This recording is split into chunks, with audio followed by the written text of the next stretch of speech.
All right, everybody, it is 10:10 p.m. on the East Coast, and I hope you all had a better week than I did. Late, yes, I'm late. I'm late. Who's surprised, really? I'm here though. I'm here though. I'm here and ready to go. And boy, howdy, has it been. Has it been a few days? Like it's been a wild week, really. There's been so much going on, and oh boy. Um God, I don't even know where to begin here. What happened? Oh, just a lot of stuff going on. A lot of dealing with a lot of things, real, life things, that's all. But also, just a lot of stuff going on. I mean, Trump threatened to bomb Iran, what threatened to wipe them off the face of the earth, which was insane. Um a lot of stuff happening. A lot of discourse too. Oh god. All right. All right. All right. Let's just reset here. Let's start at square uno.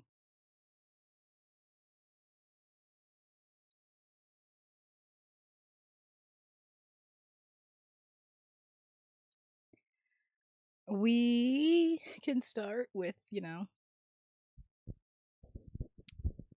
the probably like the craziest thing that happened this week, which was Trump threatening to wipe Iran off the face of the earth. Megan Good rehomed her cat for Jonathan Majors. That's crazy. Could never be me.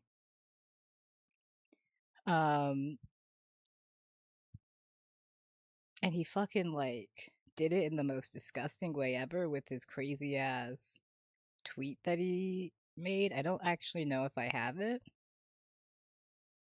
but he he's also getting into it with Candace Owens, Megan Kelly, Alex Jones, and Tucker Carlson. He did a big tweet dumping on them too.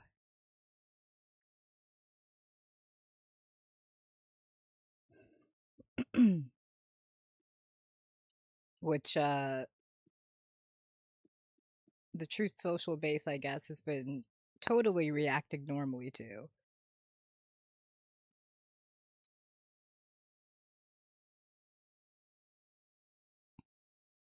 Like this is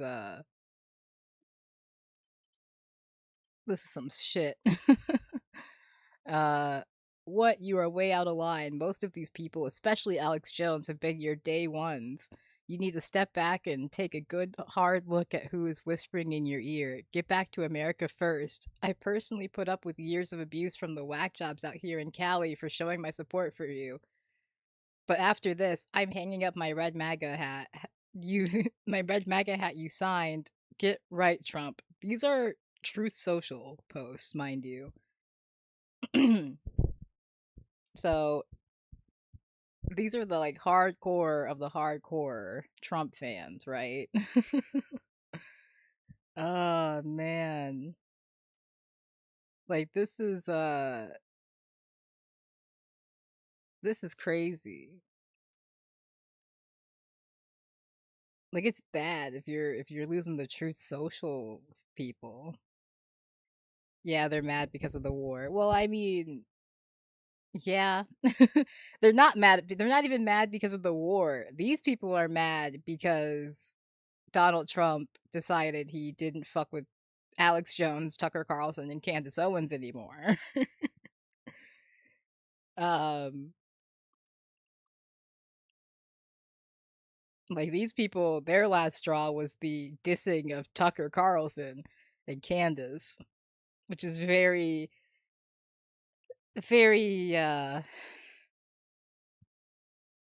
about what I expected. It was this, and it was him and the tweet he dropped on Easter that has them more pissed off than like the actual war.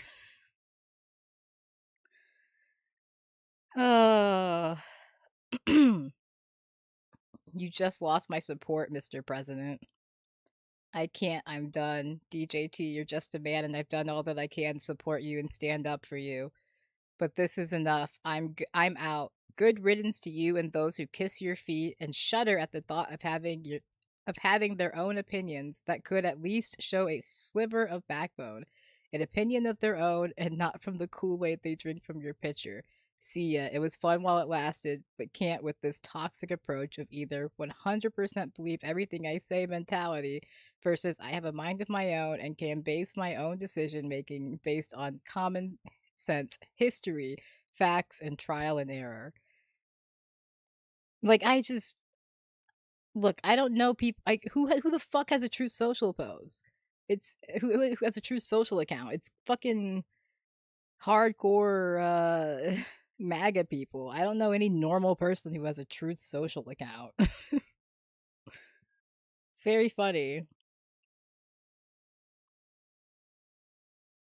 Charlie Kirk would be on this list now too, I bet. Oh my god. Oh, it's kind of beautiful.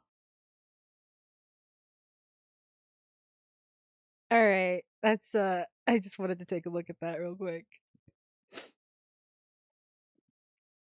Um God, so that's been a lot of what's been going on with the Trump bullshit, you know? I mean, I don't even know what to say about Iran at this point and everything that's been going on. He like thank God for Taco Trump. Thank God he chickened out. And I don't fucking know, man. This is one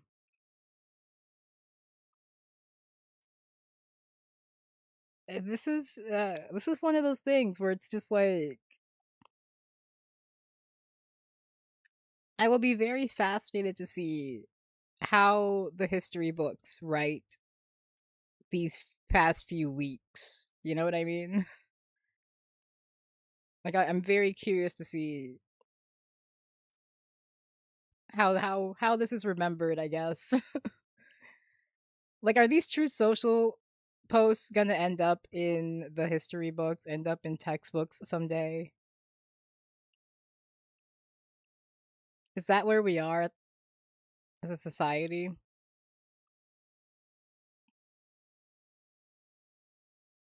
Because that scares me.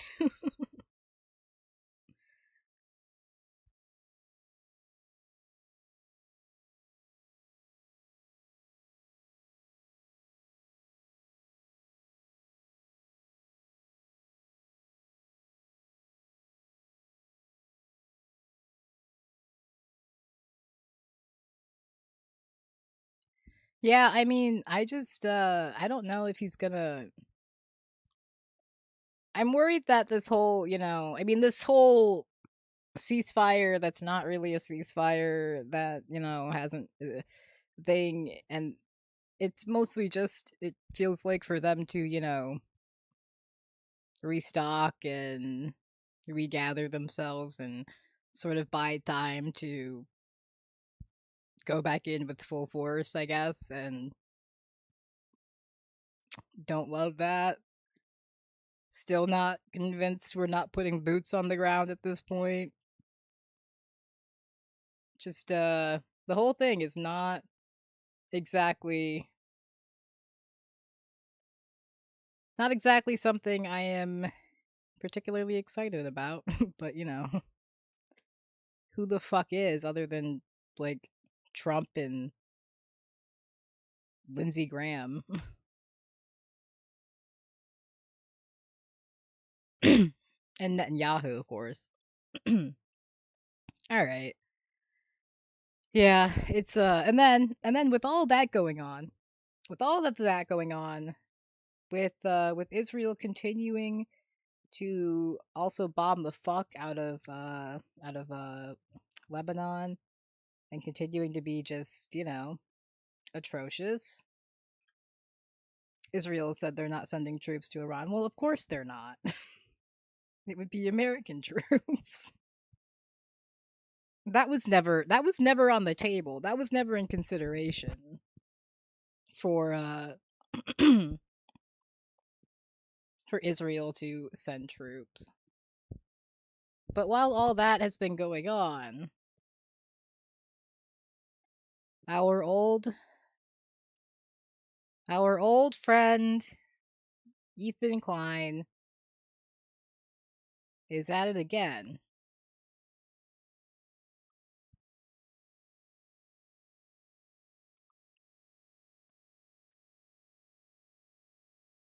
It's not strange. It's not strange because what does it change? Who is he putting up appearances for? Like, it doesn't matter. It doesn't matter if he says it in private or if he says it in public. He can say whatever the fuck he wants. Because Donald Trump is so fucking far, like, gone in the sauce. He's got, Israel's dick so far up his ass that he can't even function. Well, Trump, it makes him look stupid. Yeah, I don't think he gives a fuck about that at this point. He found Noah's hideout. Yeah, I yeah, it took him like a year, I guess, but it seems like he finally I don't even fucking know. Like, this is all, of course, from Ethan. I will play the clip here in a second so, we can take a look at it. But uh he posted, of course, on his Instagram story, as he does, saying, "Noah, I'm suing you live now." And where do you even begin with this shit? Because, one, he's suing him for defamation. And I think it's just like, I think it's the, raised by a lawyer in me, I guess. But I get really annoyed with people who like misuse and don't and misunderstand the legal system. It won't work. It will not work. It will not work. The entire purpose here is to hurt Noah. It's to hurt him financially. It's to make his life more difficult because Ethan has the means to do so and Noah does not. That's it. Defamation is nearly impossible to win if you are a public figure, which Ethan is. It's not impossible. It is possible, but it is very hard. And a year ago, when Ethan originally talked about this, he did not seem to have a very good grasp of what defamation actually entailed. It seemed like he thought that Noah would have to prove that Ethan was pro genocide, which is not the case. It's not how defamation works.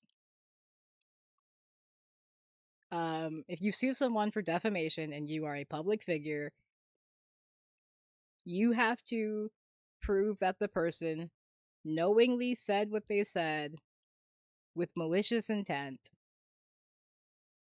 and then you have to prove damages. Even if Ethan could prove that Noah knowingly lied about him,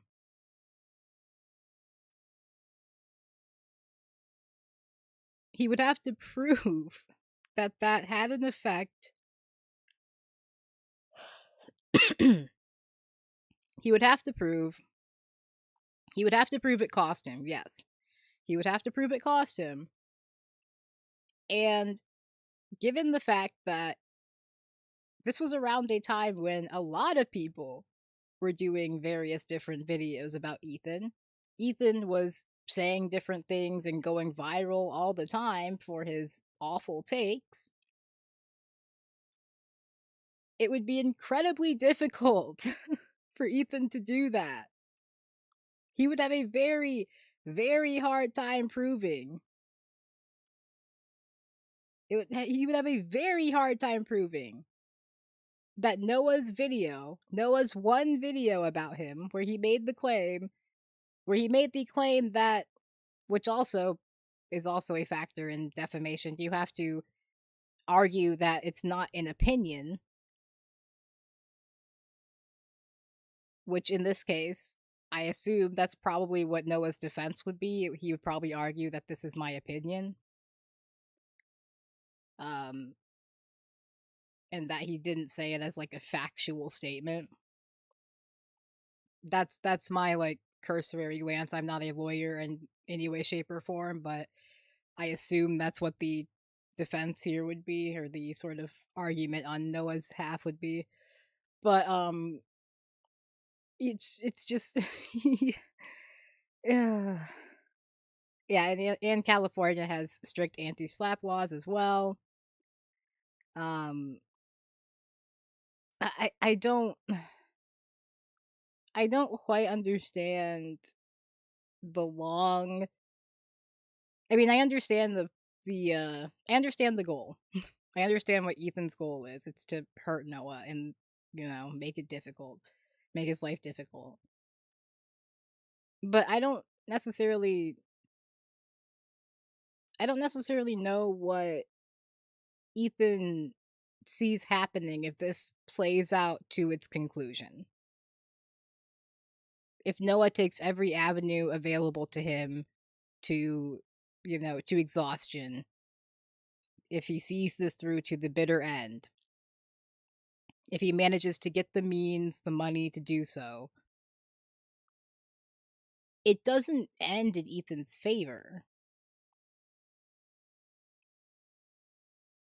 It just doesn't. I don't know if he just hasn't considered that outcome. He was really spiteful still in his vid. That's not surprising at all. I mean, it's Ethan. I mean, originally they tried to have some ex of Noah's come on and paint him as like some shitty guy or like some abuser or something. Like, I think ultimately her claim was basically that he maybe cheated on her, which was like, oh, okay. But they tried to make it, they originally tried to make it seem like he was abusive or he like had sexually assaulted her or something. They were really trying to play it up as if it was really bad. And then it turned out that like her claim was that he basically had like possibly cheated on her. And then it's like, like that's, yeah, but that's shitty. But like, what am I supposed to do with this information? Like, well, I saw a reaction to the paperwork file. It looks like ChatGPT. I was able to find like a complaint. I took a little bit of a look at it, but yeah, it's like, I don't know. It's like Ethan's trying to litigate opinion in a court of law at this point. I don't know if he thinks that this will save his reputation in some way if he wins these cases and is somehow determined to be right, like in his eyes. I don't know what he really expects to happen, but it's really pathetic actually. But here, we can take a look at the clip real quick.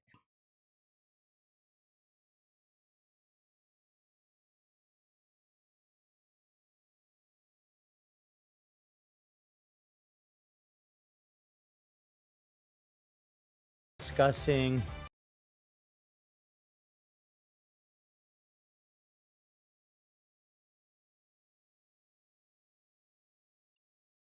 All right. we are discussing old friend of the show, Noah Samsen. That's right. Spoke about, it's been a while since I spoke about dear friend Noah Samsen, who had a penchant for accusing me of being pro genocide. He thought it was cute. He thought it was fun throwing around such kind of heinous accusations, right? This guy supports genocide. In fact, he had even a video called The YouTubers That Supported a Genocide with me in it. And, that's Again, that is a matter of opinion. That is just a matter of fucking opinion. Like, Noah's opinion is that you supported a genocide, and then he laid out the actions that you took that he thinks support his claim that you supported a genocide. This is a simple, this is just a simple making an argument. But Ethan has never made a constructive argument in his life, so he doesn't know how people do that. He doesn't know how one would perform that action. It's a foreign concept to him. It's ridiculous. Here we go. Extra coughing when he does slop. Yeah, I really do. It does. He does just. I don't know. Like not to be like a bitch. He seems like he's just rotting from the inside out all the time, dude. the world we're living in. And, excuse me. In fact, here, I just Googled his name. You can see here, I made a promise to him March of last year. And I think he probably thought that it had blown over. I think a lot of people probably thought it blew over. In fact, I think most people just weren't thinking about it, Ethan, because why would they be? Like, we have other things going on in our lives. We're going to war with Iran. Like, there are more important things to be discussing. And you've decided you want to sue Noah for a video he made a year ago now. A video that most people had probably forgotten about at this point. Like, not to, like, not, like, that's not, like, a diss at Noah. It was a very good video. But it's been a year.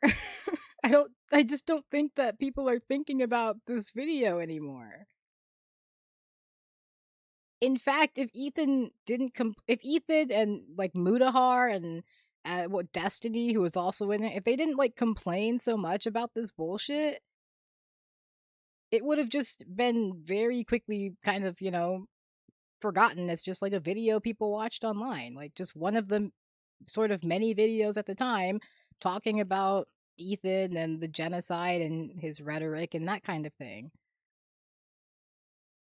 Even the paperwork looks shoddy. TBH, I thought he'd have best lawyers money can buy. He has that one lawyer. He uses the same lawyer for everything. Said he wants to prove he's not sexist by suing a guy. Yeah, he's just being annoying because that's like an accusation that people make all the time. It was the same thing when he threatened to sue Sean DeBlack, like back like a year ago now. And then he was like, "Oh, I didn't know Sean was black," and it was like, "Bitch, you're supposed to be a comedian." All right, dude. Yeah, but it's content, so they want to stretch it out. Yeah, no, that for sure, for sure. It's just I just it's very disgusting how much glee Ethan gets from tormenting other people. Like that, like that's all I can like that's what's happening here. It's just he's using his money and his position to just torment people who are unable to like defend themselves, who are unable to sort of put up an adequate like counter because they don't have the same like amount of money. I mean, black isn't his name. Exactly, exactly. It was he wasn't he was trolling. He was trolling. Um, but it was just like it was just because he was saying he wasn't racist because he wasn't suing Sean. He said he wasn't racist because he didn't know Sean was black. That was what he said. So seems like he's really tormenting himself because Noah can just crowdfund and people will donate because Ethan is so hated. For sure, but that's still a lot on Noah, who doesn't have a, lawyer on standby who he works with on a constant basis, who can just sort of handle all this bullshit for him. He's going to have to get a lawyer. He's going to have to maintain all of that shit. He's going to have to actually, do the fundraising and the crowdfunding, and he's going to have to promote all of that. He's probably gonna have to do, he's probably gonna do another like live stream, um, maybe another like, like subathon or something like that to not a subathon, but like a marathon kind of stream. Like it's still a lot on Noah for no reason. For absolutely no reason. Um like he still has to go through the entire process. Like if he wants to see this all the way through to the end, he still has to go through all of the bullshit. And that's just a lot. And lawyers are very expensive. So he's going to have to consistently crowdfund for likely what, like 2 to 3 years possibly.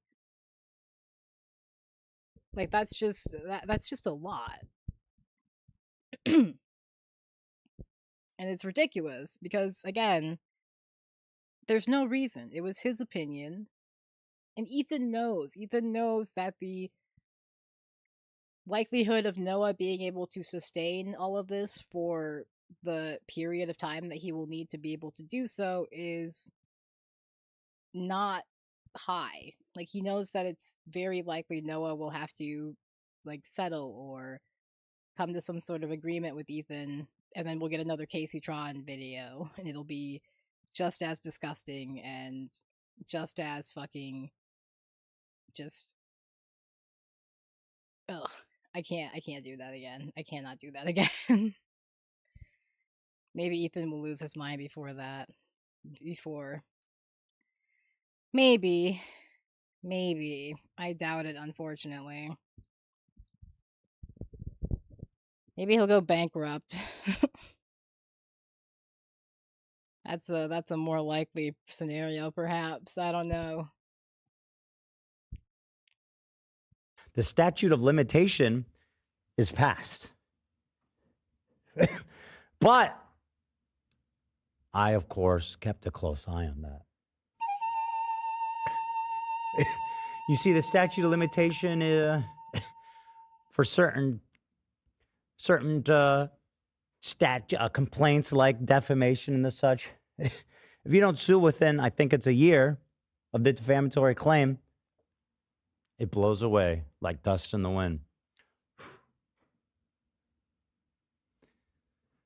But to those of us who are shrewd, we keep a tab on those things. And I'll tell you, this is what I am assuming, is that Noah himself thought himself to be shrewd.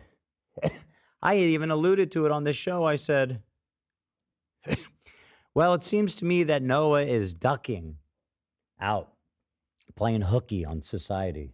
He seems to be on the lam. He's got no name on utilities or anywhere. That, for example, if you were to hire a private investigator to get the information on somebody to serve them, he couldn't be found. Which I'm assuming at that age in your life has to be a conscious attempt. And so we waited, you know. And on the day of, or the day before the statute expired, we had a nice little complaint there for defamation, for accusing me of being pro-genocide, in favor of genocide. Horrible thing to say about someone, by the way. One of the worst, I would say, maybe even, of all the things you could say about someone. You know. Well, we filed it, beating the statute by about one day. Now, Who the fuck knows? Who the fuck knows where the crew is? Who the fuck cares about the goddamn crew? Honestly, fuck the crew. If the crew has fucking 5 haters, I am one of them. If the crew has 1 hater, it is me. If the crew has no haters, I am dead. That is all I'm going to say. Like, fuck the crew, bro. Like, they are so fucking useless. They're so useless. They are useless. It is ridiculous.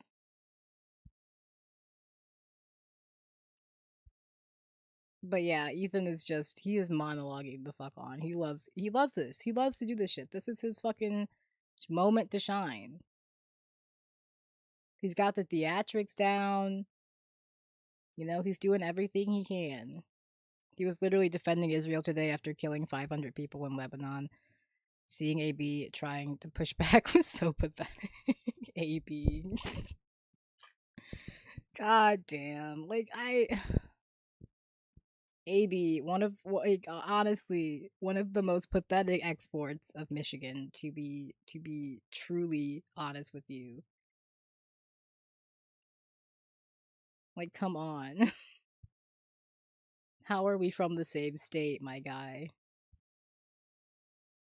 You gotta do better. Like, you can't. He's so, it's so sad. It's honestly sad.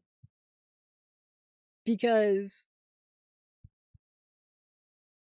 I do genuinely think he thinks he's doing enough. Like, I do think he genuinely thinks that he's doing enough, And every person who pushes back at him a little bit or who calls him out for his bullshit is completely in the wrong. He's doing what he can with Ethan, and it's so pointless. It's pointless. I truly think it's pointless. I think there's no point in this. He would be better off sitting there with his mouth shut and not saying a goddamn word at this point. You might as well be furniture. It's so frustrating. Like, the crew frustrates me so goddamn much. The other Palestinians called the group AB's dad is in are radical Islamist terrorists. Oh, what's his name? I don't know his name. I think he's with like the Atlantic Council or whatever. What's his face? The one Palestinian guy that Ethan has on every now and again. Like, I know who you're talking about. But yeah. It's disgusting. It's disgusting, and it's pathetic how AB will crash out on Twitter every now and again. And it's like, dude, he thinks he's tough. He thinks he's real tough.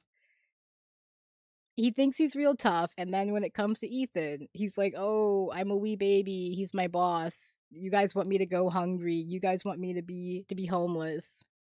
And it's like, "Bitch, grow a spine. Grow a spine." Yeah, aside from Loner Box. Yeah, it's just AB makes me sad. I could go on. I could go on for a long time about the crew. I really could. Like, I don't want to because I think it's, a little lopsided to go after them so much when Ethan is right there.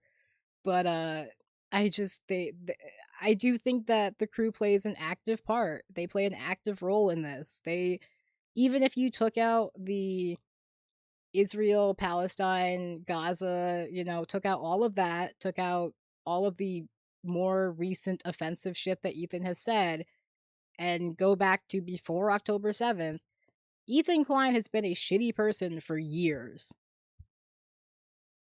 Ethan Klein has engaged in shitty behavior for years. The crew just sits there and joins in. Like, they play a part in this. They play an active role in this. If the crew sat there and said nothing the entire fucking show, it would be a very different show. It would be a very different dynamic. But they don't. They join in, they chat, they kiki it up with Ethan, when he's talking shit about somebody, when he's making fun of somebody, when he's saying some of the most disgusting things about people. Like, the things he has said about Anissa is fucking disgusting. Like, he has said some atrocious things about Anissa, and the crew has sat there and maybe they'll make like a little, ooh, you shouldn't say that, but that's it. Like, that's all they do. Like, what are you good for? You might as well be furniture. There's no point. I can't. I just can't. To be fair, he picked the right targets for his audience.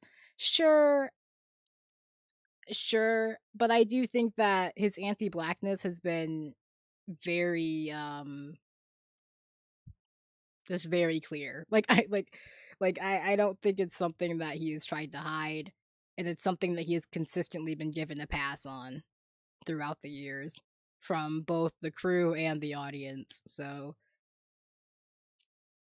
like, you can, like, sure, like, you can talk you can, when he goes after someone like, I don't know, Keemstar or something like that, it's like, sure, in those situations it's kind of like, everybody hates Keemstar. But Ethan, outside of even just those things, he's just not a nice person. Like, he's nasty. He's very cruel to people. He's very cruel in the way he talks about people.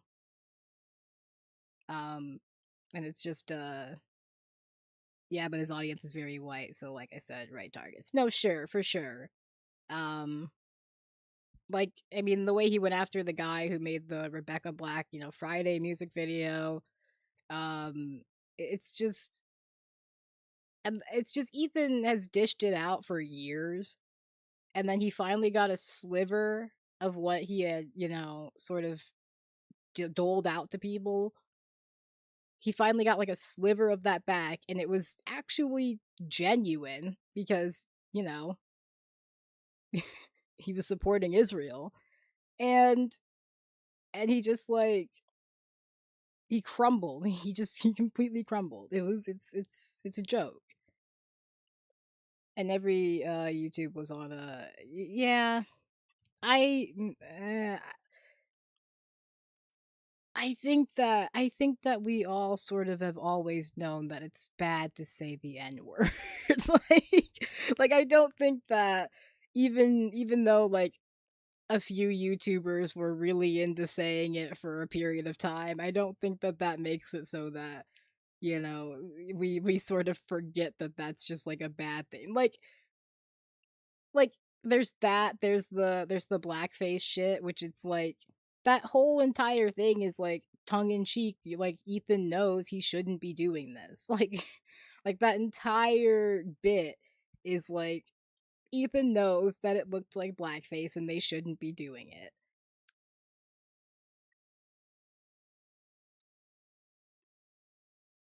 But it's not even just that. It's just he's just not a nice person. He's just a cruel person in the way he talks about people. And the crew joins in. The crew has no issue with it. And I do think that that is, kind of pathetic. It's pretty lame. Like I don't know. I don't know what to tell you. Like I don't know. Like do you have any red lines? Like like do you have like at any point? Um We don't, but not them. It was hilarious to them. Sure, sure. Well, everyone left. Yeah, I mean, yeah, it's just, ugh,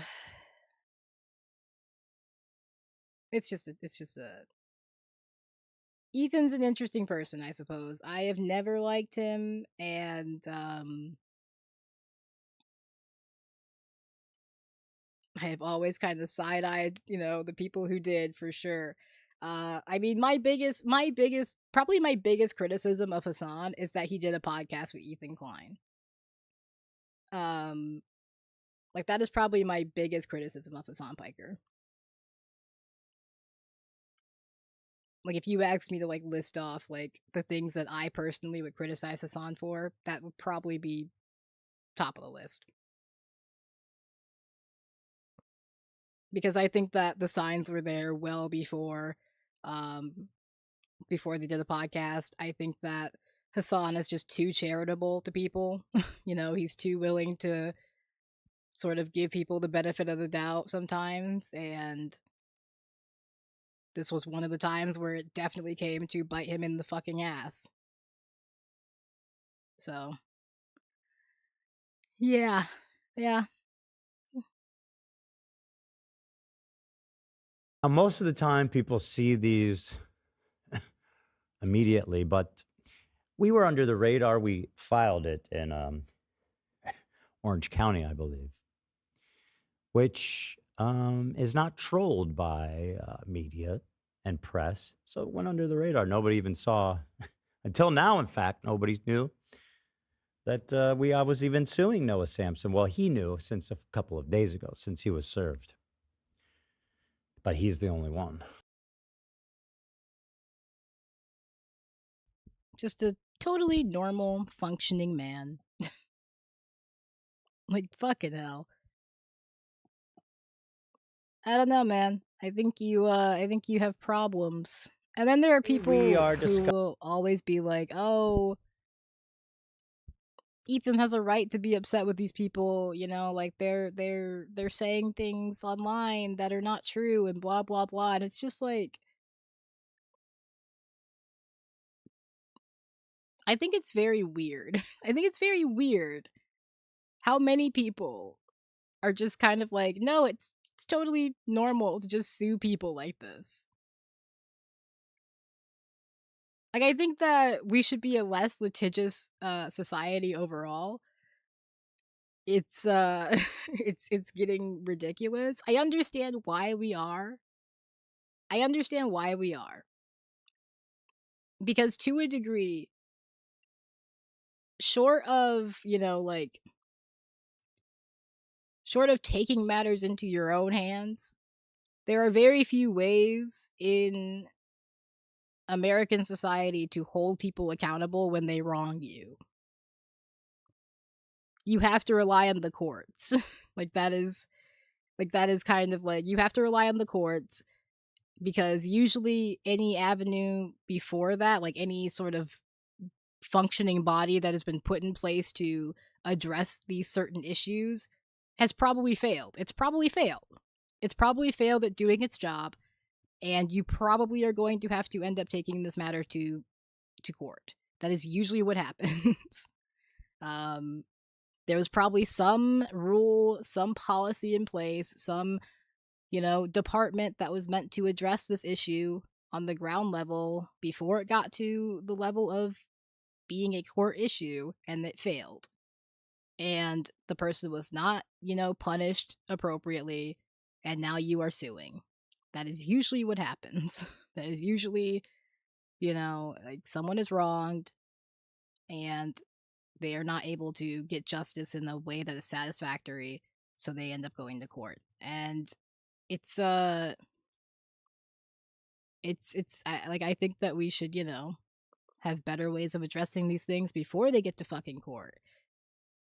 So yeah, I mean, to be fair, he does run interference for Israel all the time. IDK, how he thinks he has a case. I don't know. He just thinks that. I don't know. It's just. I don't think he thinks. I don't know. I don't know if he thinks he has a case. That's the thing. Um. I don't know if he thinks he has a case, but it's possible he does, and his audience is probably hyping him up because, like I said, people are very litigious, and it's just ridiculous. Like they just you're a public figure and you're suing for defamation. The odds are not in your who the fuck is who's Gokanaru? That name does sound familiar actually, now that I've said it out loud. But I'm not sure who that is. Uh yeah, anyway, I Ethan is just like I said, this is a very pathetic attempt at hurting Noah, but it will unfortunately be effective. It will likely be effective. Um Old school YouTuber. Yeah, okay. Yeah, okay. The name does sound familiar. um it will likely be effective, and Noah will likely, be able to crowdfund and fundraise and that kind of thing. And it will still be a strain. It will still be stressful. It will still be a difficult period of time that he will have to deal with this shit. Um like even if he is able to get through it, it will not be a fun period. It will not be like a fun time. It will not be it will be stressful and exhausting, and it will suck. And it's just Ethan again is just a cruel person. He wants to hurt people. It's the same way he made the Casey Tron settlement apology bullshit. He made that as painful as possible for Casey Tron. Um well I do yeah. Yeah, he's not a small channel at all. But again, lawyers are expensive. Um this can stretch on for multiple years. And on top of all of that, Noah has to maintain his own living expenses, supporting his own, like, his life, whatever other sort of financial expenses he has to maintain and deal with. And he has to like manage all of this. I'm not saying it's like I'm not saying it's not possible. I'm not saying it's not like something he can't do, or like he won't be able to fundraise the money or that sort of thing. But it will still be a arduous process. It will still be a stressful, exhausting process for Noah. And more so for Noah because Ethan will likely offload a lot of this process to his lawyer. And Ethan won't have to crowdfund. He won't have to worry about doing that kind of thing. So, on top of, managing everything else going on, his channel, his own life, whatever other factors that may be at play, he is now going to have to manage, fundraising, crowdfunding, and again, probably multiple like times. He will probably have to do multiple events to draw attention to these to this fundraiser, because I suspect that he will not get all of the money he needs on the first go. Like he will need to maintain this over a period of time. So assuming he hires, good lawyers who are going to be fairly expensive. Well, he's suing 3 people, so maybe he eventually gets distracted. I don't know. That one guy, his lawyer, I think probably has, a firm at his disposal to utilize as well. So he has other lawyers that he can offload work to. There's just a lot. Like I don't know, I don't know how this process is going to go, but I do suspect that it will be still fairly stressful and fairly exhausting for Noah. Either way, even with maximum support from the community and like everybody, it will still be exhausting. And and Ethan's goal of trying to punish Noah for his video, it will still sort of, play out, and it's frustrating. Netanyahu is now threatening Spain. Didn't Spain say some shit? Didn't they say some shit? Or was that another country? I honestly don't pay attention to European countries that much. I don't know. They all just kind of like yap and then don't do anything. So I kind of like tune them out. Um but yeah, anyway, we can move on from this Noah Ethan stuff finally. But yeah, we'll see how this goes. Fuck Ethan once again, because this is just fucking stupid. Stupid cruelty. An example of how our litigious society just sort of really loves to do this bullshit, and people really love to fucking hype this shit up. And it's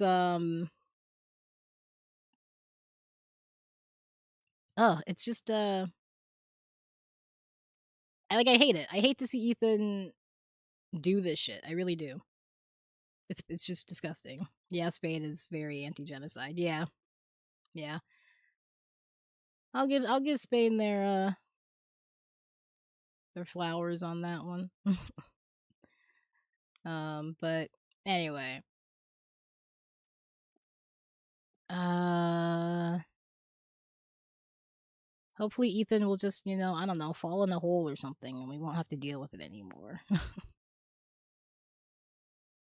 maybe he'll like cough himself to death. I don't know. In a video game.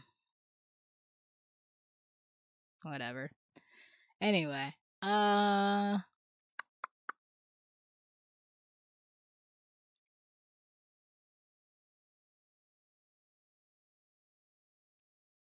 brother,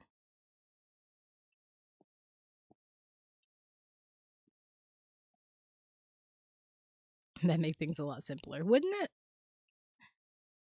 Kamala Harris said she'd consider another presidential run in 2028. Listen, I might. I tuned into this for like 5 seconds today when she was talking, and I was like, oh, Kamala Harris is talking. What the fuck does she have to say? Nothing. She had nothing to say.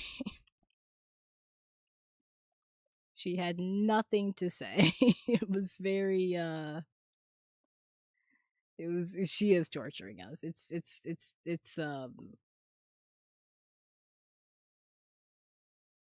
exhausting. I don't know why we're doing this.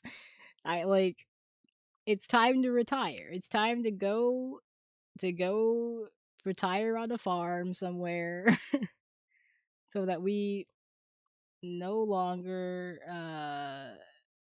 have to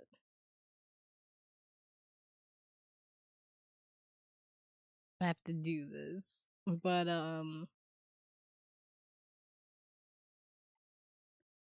let's see. The other thing I had wanted to talk about because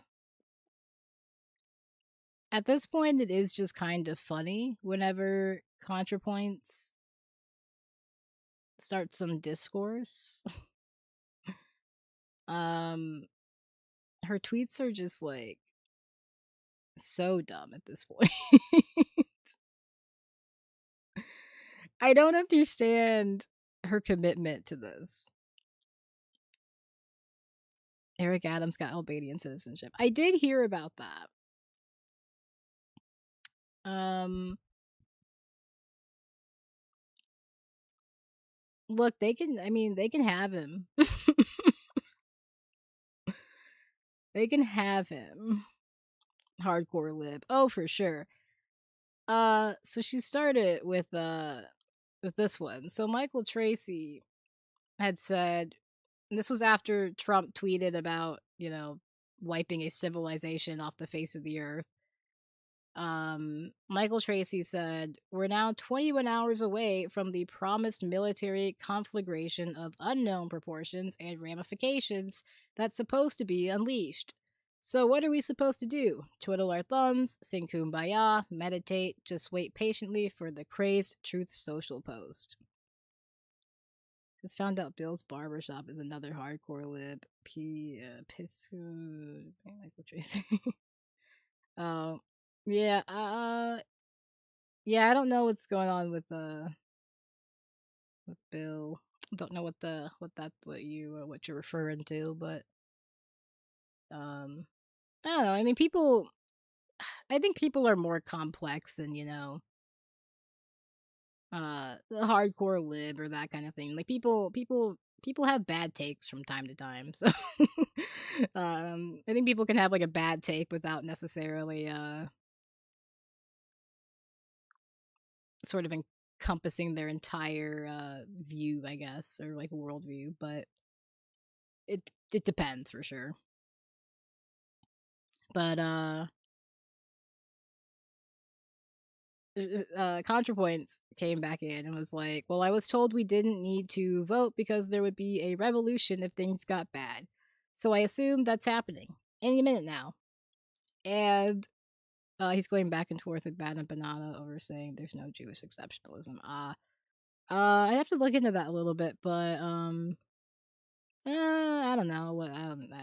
Like honestly, who isn't Bad and Banana fighting with? To be honest with you, respectfully, said with love, genuinely said with love, because I do like Bad and Banana. Like he's out here in the trenches. Sometimes they are trenches I would not be fighting in, but I respect the commitment. I respect the grind. I respect the conviction and the dedication to your cause. Um, he blames white supremacy instead.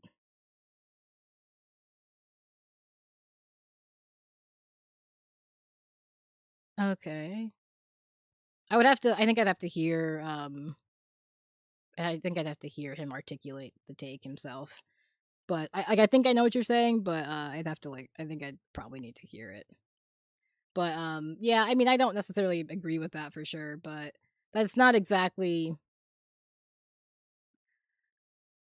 that's not exactly a surprising take from him, if that makes sense. Um, like, I do think he is of that sort of brand, I guess. But I don't know if I would call it, like, hardcore lib.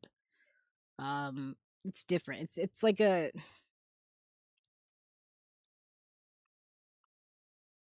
because, like, yes, you could call it hardcore lib, but I do think it is something that probably comes more down to, I guess you would say, identity politics and specifically, being black.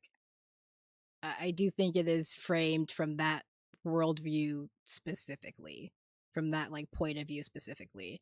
And while it may not necessarily be correct, I do understand, I guess, like how he got there or like what he's like sort of saying, but I don't necessarily agree for sure. Um Tabernacle calls him the nebula left. I have heard him use that phrase for sure. Uh yeah, I don't yeah, I mean, yeah. Yeah. I mean, there's definitely a conversation to be had. Uh I wouldn't I don't know.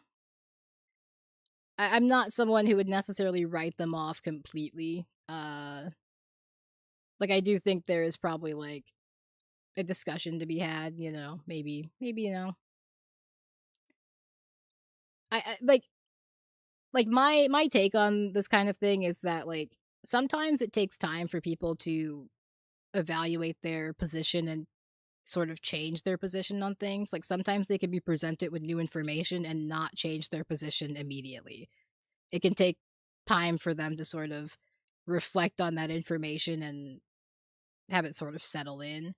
So I wouldn't necessarily be like, if they don't have an immediate reaction to being presented with, new information or with a new point of view, I wouldn't necessarily write them off as like they won't change their opinion. Like I do think it's still very possible that somewhere down the line they do have like a moment or they have like time to like reflect on it more and it does have time to sort of settle in more. But um yeah, I just it's definitely interesting. But yeah, I don't agree. I don't agree. Like I do definitely think that Jewish exceptionalism is a thing for sure. And I wouldn't necessarily reduce it down to just white supremacy by any means. Um but I think that I think someone like Bill is probably in a different like category than someone like ContraPoints, if that makes sense. Like I think there's still a better chance of getting through to Bill than there is like ContraPoints. And that may just be like my personal like opinion, I guess, but yeah. Well, it was very ahistorical. He did the whole citing the Bible thing because he's supposedly a former pastor. Yeah. Again, um I don't agree at all. Um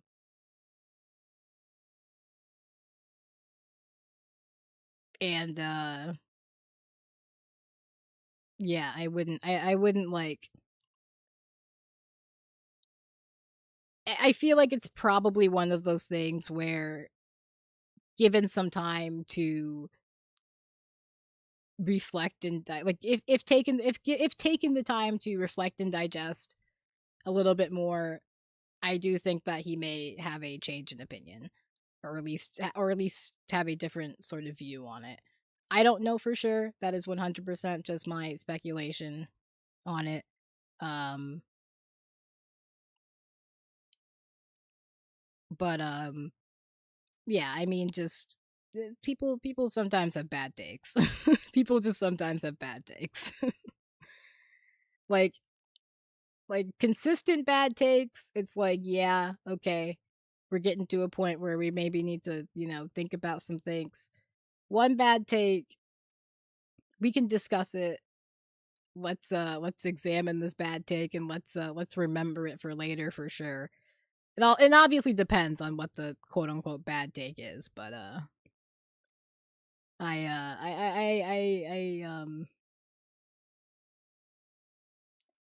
yeah, it's just a weird time. It's a weird time. Made taco soup the other day. Oh, how was the taco soup? You did say you were gonna make that.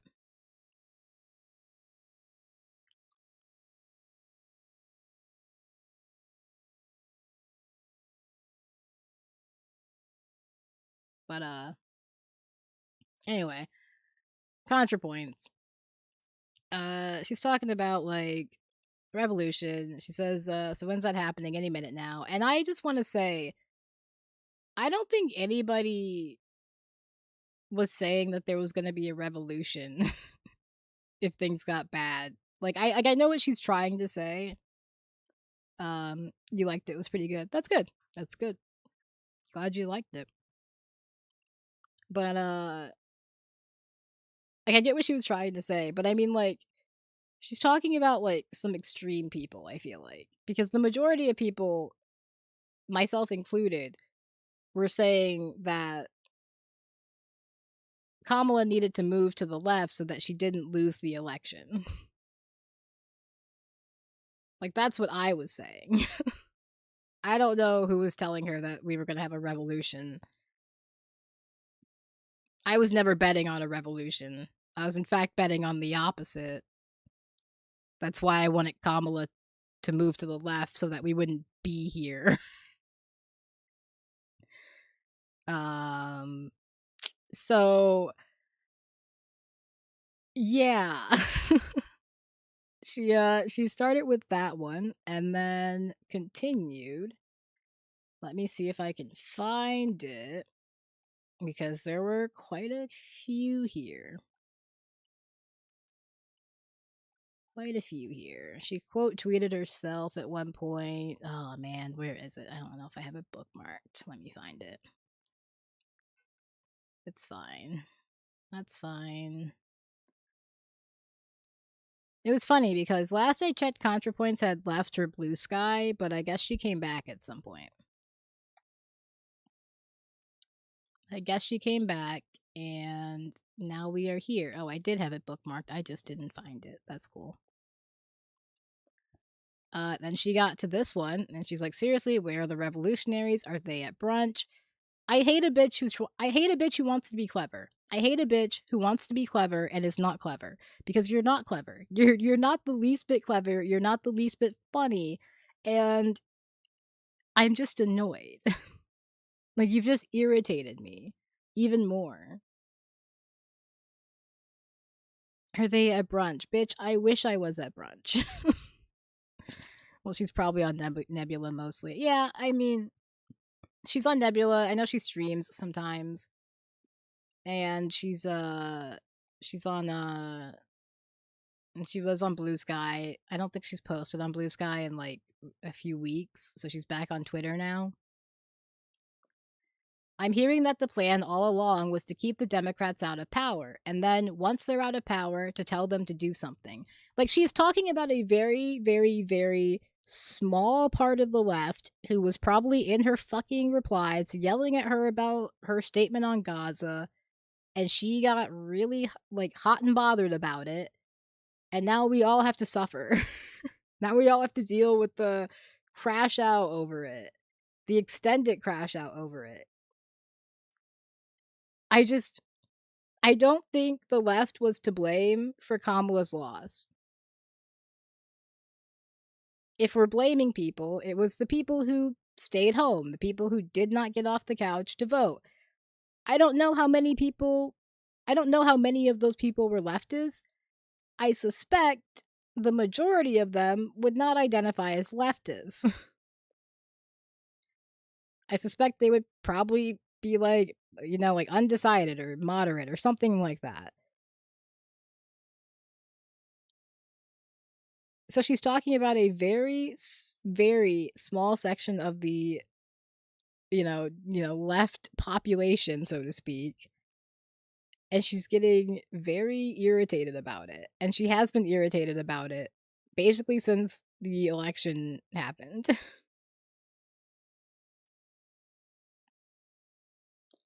Well, liberals do identify as leftists sometimes. Yes, but I don't know any liberals who didn't go out and vote for Kamala. Like I don't know any liberals who stayed home because they were like I'm talking about the people who stayed home. I don't think any of them were liberals.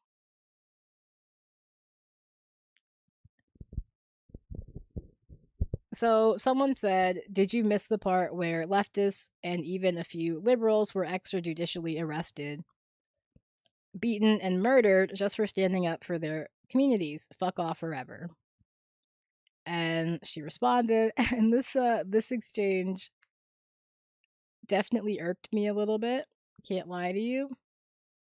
And so she's like, "So you're saying that revolution is not a viable strategy because it's dangerous?" Like I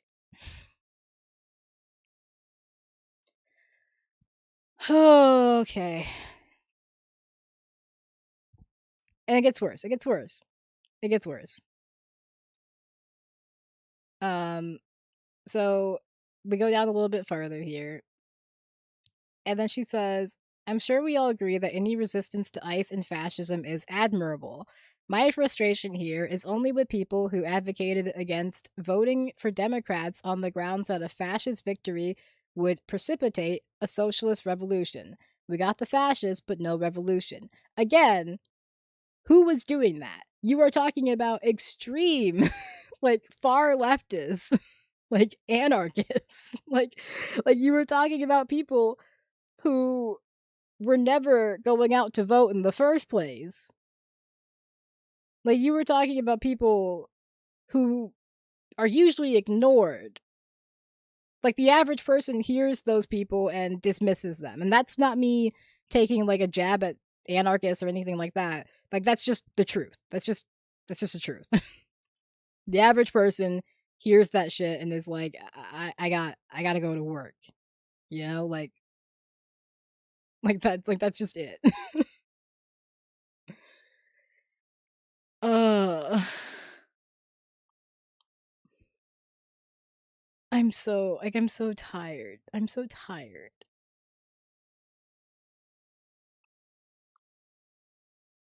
And so there was one other tweet. Let me see if I can find it. She's still mad, I guess. No, she is. She's still mad. And she tweets about it like every few months. Like last time it was like she was blaming Hassan for losing the election for some reason. Uh she just keeps going. It just keeps going and I wonder at what point do we stop? At what point do we give it up? At what point do we walk it back?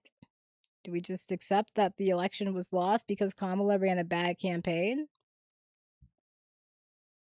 When do we do that? When do we do that? When do we accept that? When is that the reality that we accept? Let's see. There was one tweet that really, really actually got to me. Uh, because because I thought it was really stupid.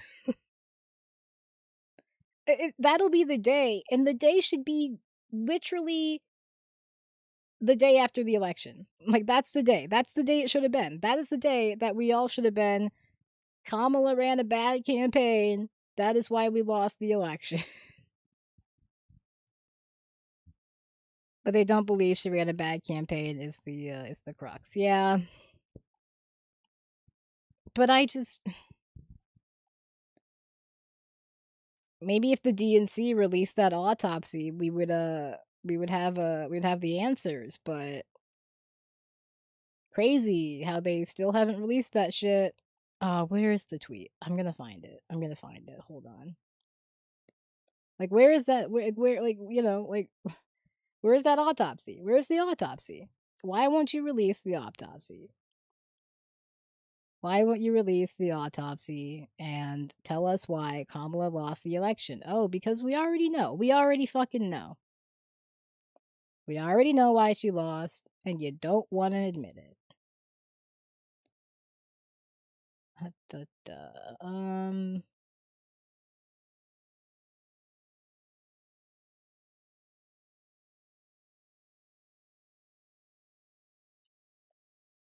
anyway, I can't find it. I don't know what tweet it was, but the gist of it is her whole statement about like where are the revolutionaries and all sorts of shit is genuinely very frustrating because the closest time in this country to in my like in my opinion to when we maybe had like actually a chance at some sort of revolutionary potential would probably be like the 60s, right? And we know where all the revolutionaries have gone. We know what happened. Like state surveillance, like they were killed. They were killed, they were arrested, they were murdered. Like it's just like that's where they have gone. They were, they were fucking compromised, lied to, manipulated, whatever you want to go with. Take your fucking pick. But well, polling did it anyways. Yeah, yeah. The Gaza was a big issue, yes. And it's just frustrating because historically in this country, where have all the revolutionaries gone? It's to prison. It's to prison. It's having been killed. It's like it's at the hands of the state usually. Like that's where they have gone. um Yeah, it's not technologically possible anymore. I'm not even sure that I 100% agree with that. Like I do think it is probably like significantly, if not even possibly like infinitely harder now, but I'm not sure if I would say impossible. Like I think that there's always a chance that something sort of gives and there is like an opportunity that is presented.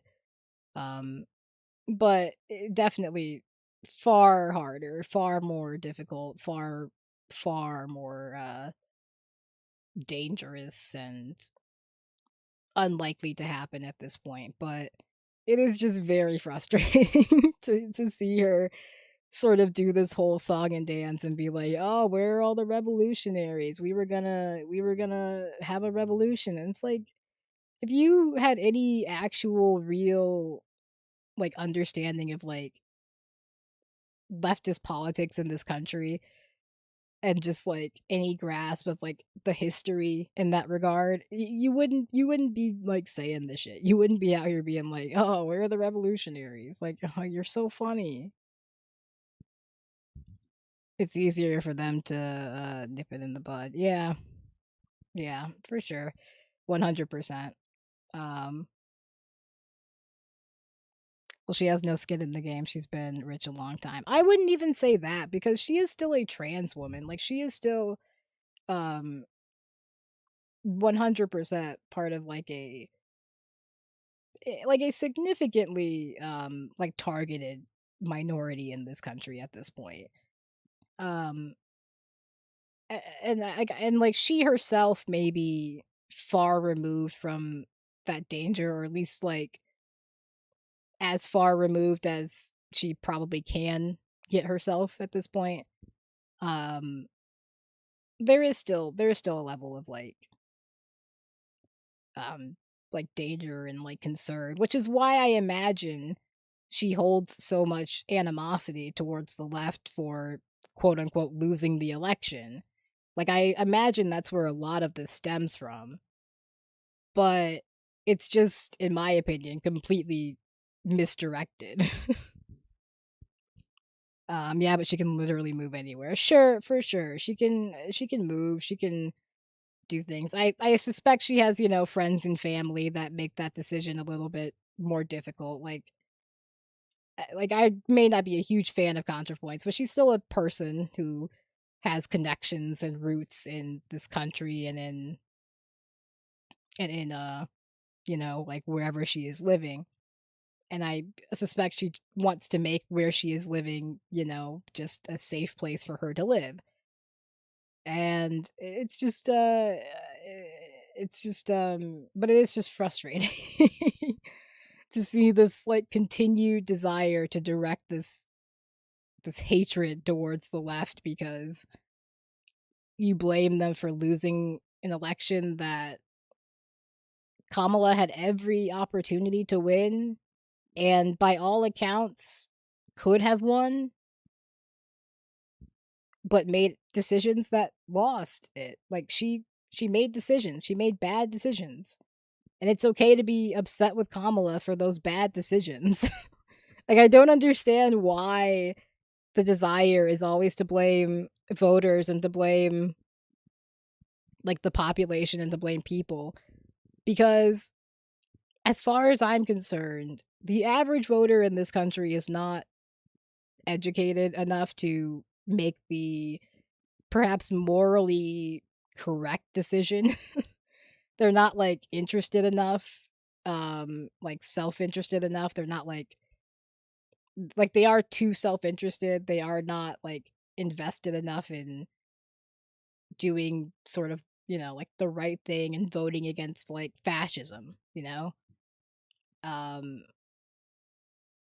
like that's the least inspired thing she could have said. Yeah. It's just like the average voter is just like not um like we lack political education in this country. We 100% do. And I think that the average voter just lacks the tools to make good voting decisions. like um and I do think that like as much as as frustrating as it is when people don't vote, when people, choose to stay home or whatever, like I think that the answer is continuing to, educate people and encouraging people to care about politics and to care about making an actual difference.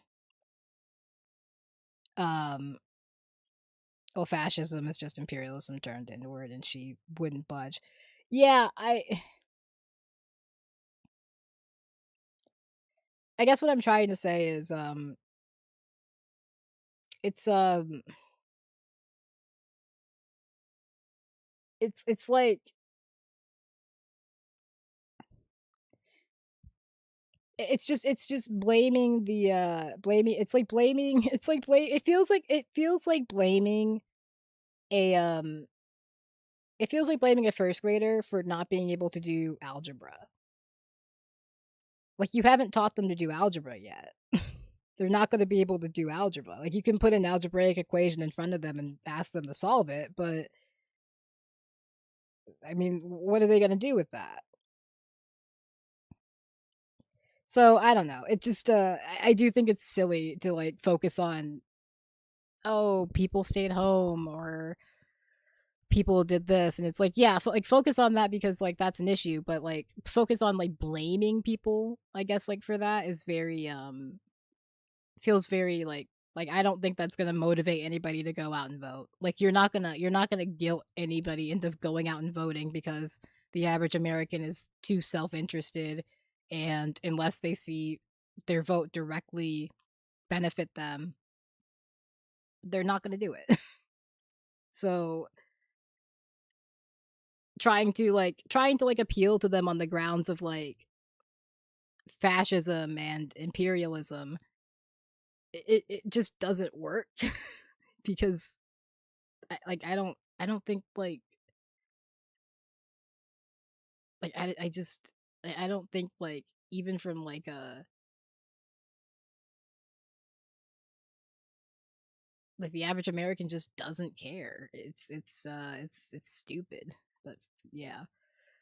The reading levels have dropped to the lowest literacy rate in the history of the country. Yeah, it is like a long-winded way to say that we've just gotten dumber.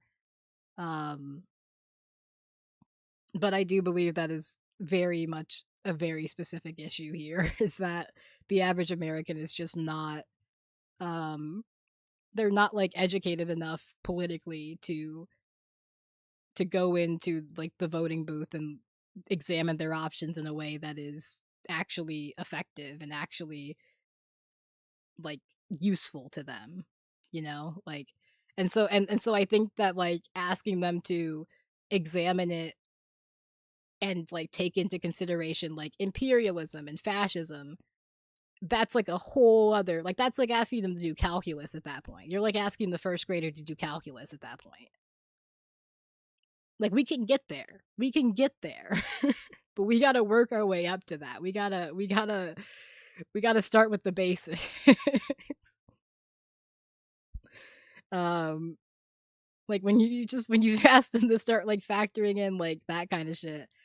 I just like and that's not to say that like we shouldn't be considering those things. Like I absolutely think we should because I think that America does atrocious things worldwide obviously and causes just absolute destruction to people around the world and we need to put a stop to that. Um but you got to work your way up to calculus. You gotta you gotta put in the work first, I fear. And we have not been putting in the work for the past like I don't know 20 years. So it's just it's frustrating. It's very frustrating. Yeah. I do it is devastating the education levels in this country truly. Preferably before the world ends. Yeah, preferably.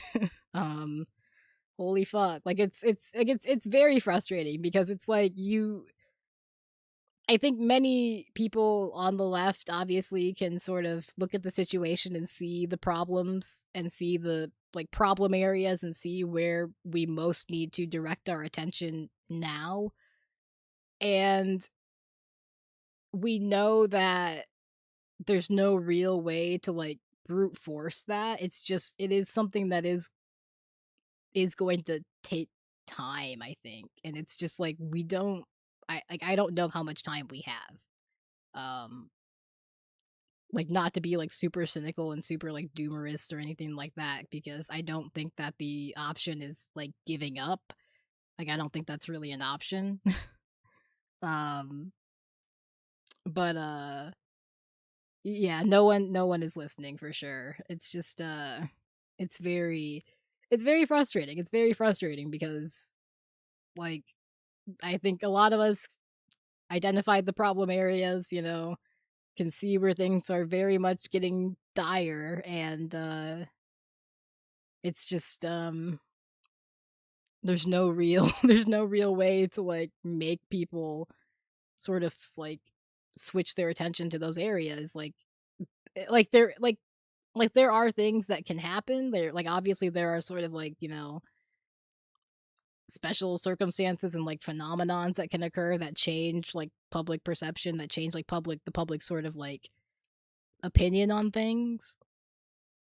Like I think that like October 7th is probably like a good example of like an event that drastically shifted the like public opinion on like a subject like within a short period of time. Um but like that like it shouldn't take like an event like that to to sort of get people to like, you know, finally change their opinion on things. Like I don't know like what event needs to happen for climate change for people to have that sort of response. And I'm scared. I'm genuinely concerned as to what sort of event needs to occur for people to have that sort of response when it comes to like climate change or to like the environment and that kind of thing. Um, yeah, I like it would like it. I imagine it would have to be something pretty devastating, which is concerning to me. But yeah, yeah, aliens. At this point, I don't even know what we would do if aliens fucking showed up. I genuinely do not know what the reaction would be from human beings if aliens revealed themselves to us. I do think I like there's been times where like there's been times where, I feel like we can kind of predict like there were times where I feel like we just would have like I don't know, just like shot at them, of course, like we just like would have like basically any time before like I don't know, like 1960 probably. I think we just would have tried to blow them up. Uh After that it gets a little bit more complicated. It gets a little bit more hazy as to like what reaction we have to aliens. And at this point, I don't know what the fuck we would do. Society would shut down. I don't know. Like there would be some weird shit happening. There would be some weird fucking shit happening. That's all I have to say. Things would get weird. Things would get so fucking weird. Okay. I do want to talk about this real quick because goddamn am I exhausted. They already are. Yeah, for sure. Um so the Hassan Piker like the Hassan Piker like psychosis that has been going on is continuing, even though he has been to Michigan and left. They are still talking to Alyssa Slotkin, senator from Michigan. My senator, Alyssa Slotkin. God, I can't. They're still talking to her. They're still talking to her about fucking Hassan Piker. They're still talking. Okay, that was worded weird. They're not talking to her about fucking Hassan Piker. They're still talking to her about Hassan Piker. Um, she hates him. No, she hates him. It's very funny actually. Um, because her responses have been changing over the past few weeks. Before, she was not familiar with his rhetoric at all, but she felt that he was anti Semitic. And now she's saying that he calls me stupid like every other week. What normal person, what normal human being would choose to go on a show when someone calls you stupid every 10 days? So she is now saying this. And it's like, okay, well, hold on a second. Which one is it? Like, have you had time to for one, I don't think Hassan actually calls her stupid. Uh, can't recall personally any time where I've heard him say that, but it's possible. But I don't think he does it every other week. But this clip is specifically about her going on Bill Maher. And I saw it this morning and it really, really pissed me off. Well, just don't go. No, for sure. I talked with Hassan Piker this week, and he essentially said that there was a double standard on you going on Bill Maher's show versus his Twitch stream. Do you want to respond to that? Well, first of all, I've never been invited on his stuff, and I've gone on Bill Maher a bunch of times. Look, I have said repeatedly, like, I gotta call balls and strikes, whether it's anti-Semitism, Islamophobia, coming from the state that I come from. And so that's what I've tried to do as he's come into. Okay, so interesting there how she says she has to call balls and strikes, and she says anti-Semitism, Islamophobia, but she defends her decision of going on Bill Maher. She never really addresses that part of it. Bill Maher is is a huge Islamophobe. Yes, he is. He is very much so. So it's interesting when Alyssa is over here being like, I gotta call balls and strikes, implying that she thinks Hassan is an anti-Semite and she's gotta call that out. But then she also says, I gotta call balls and strikes when it comes to Islamophobia. But she still goes on Bill Maher's show.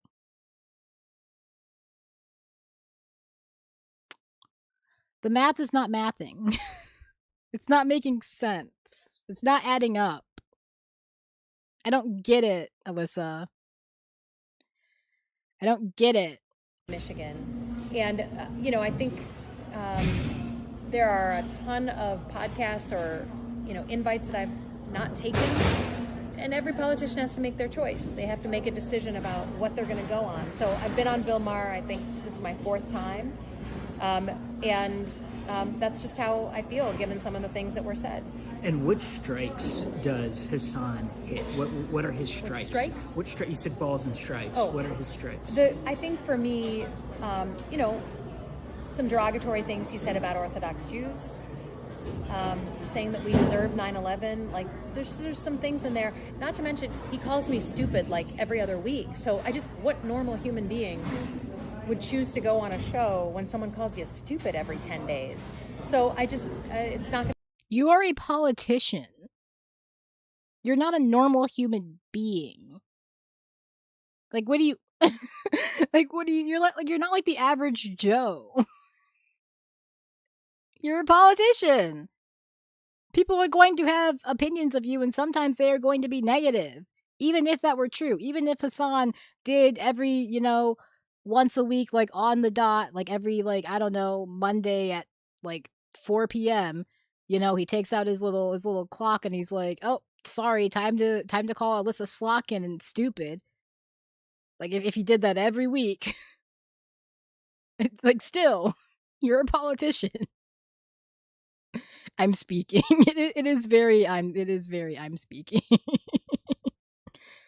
But one is acceptable. No, 100%.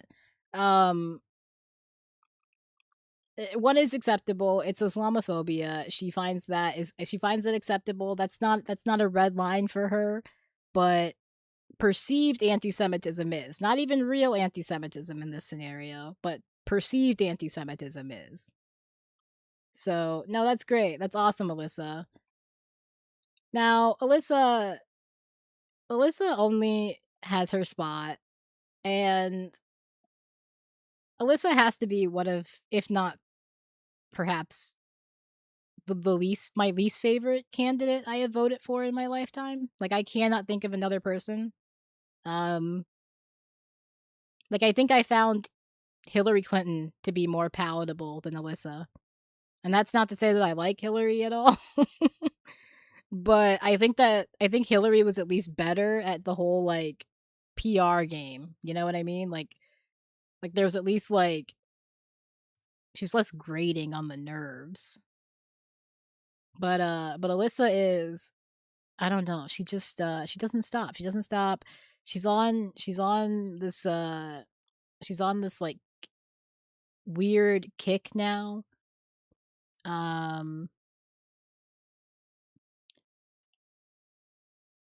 And never forget that, the first thing that she did when she got into Congress was to vote for the Laken-Riley Act.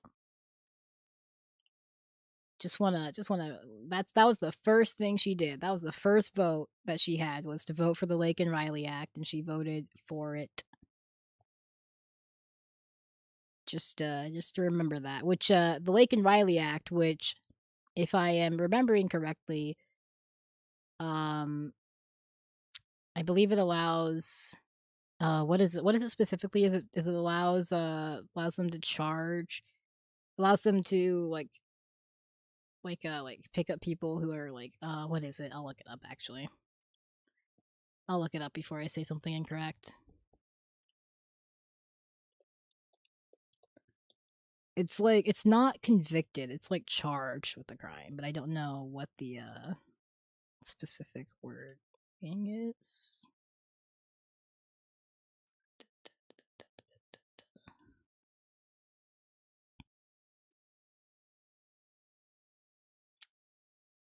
Let's see here.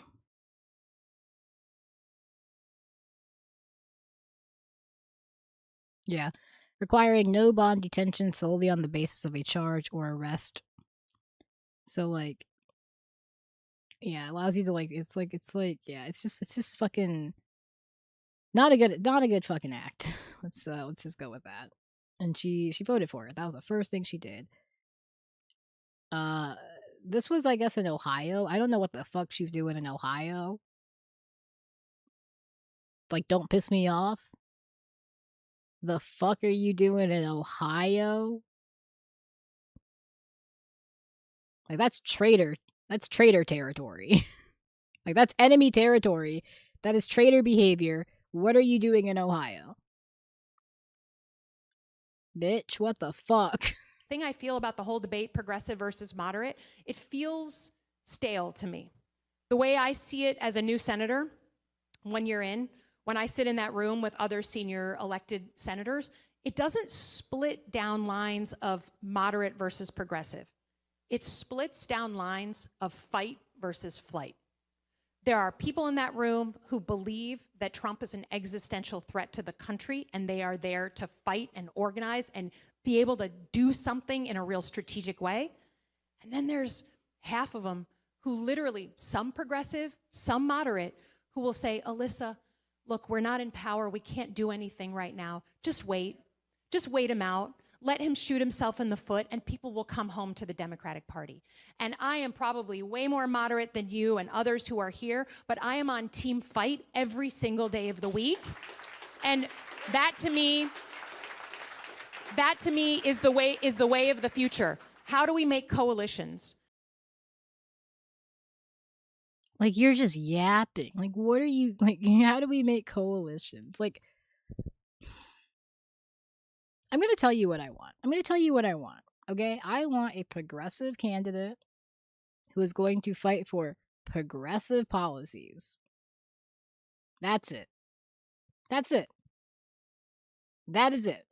I don't want a progressive that's going to fight for moderate policies. I don't want a moderate that's going to fight for moderate policies. I want a progressive that's going to fight for progressive policies. Honestly, you don't even have to be a progressive as long as you're going to fight for progressive policies. You know, I don't like fuck it, whatever. That's what I want. That's what I want, Alyssa. Okay, so we can stop towing the line. We can stop being like, she's more centrist than all of you. You heard her. It's just like I don't know. She always talks about how she's like she's always talking about how she's from Michigan. She has to be more moderate, blah blah blah. And it's like, girl, like bitch, I think even Michigan moderates want free healthcare. Like I think if you offered them that fucking option, they'd take it. What wait, what are we doing? Like just be if you're like just she wants to run for president. That's what she wants to do. She wants to run for president. And it's not going to happen. Like over my dead body. Like I will literally lie down in front of the White House stairs. Like fucking the Secret Service will have to literally pry me off of the goddamn gates because I'm not letting Alyssa Slotkin into that goddamn White House. It will actually be the end of me. There's no fucking way. There's no fucking way. She's on like this fucking arc. She's trying to appeal to she's it's been like a year. It's been like a year since the Democratic Party tried to push her as like their like front man. You know what I mean? They tried to push her as like she's the face of the party, and nobody bit. Nobody took it. Nobody took the bait. Nobody took the bait. So why are we doing this again? When do we wrap this up? When do we let Alyssa go? Okay? I had to vote and help elect her to Congress, but when I did that, I didn't think I'd be seeing her face everywhere. She's kind of boring. She is kind of boring. She is boring. She's not kind of boring. She is boring. She's a quote unquote former CIA agent. And whenever I see her fucking face, honestly, all I can think of is that video where the guy comes up to her and then she like is like, "How are your dogs doing?" And then she names the dogs. And the guy's like, "How do you know my dogs' names?" Like, that's all I can think of. Like I'm sure Alyssa has my house bugged. Okay, I complain about her enough. I'm sure she has bugged my house at this point. Like, I'm probably on her list. Fucking hell. Like when I voted for you, I did not think I would have to be seeing your face everywhere. Voting for you was bad enough.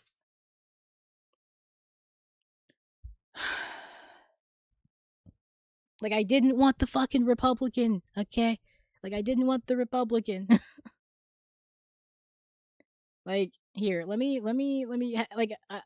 find that video. Honestly, this is the most interesting thing about Alyssa is this video.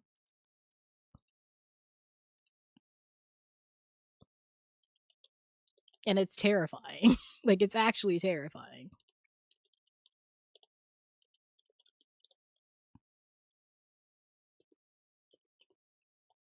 That and she has a gay mom. That's the other thing that I know about her.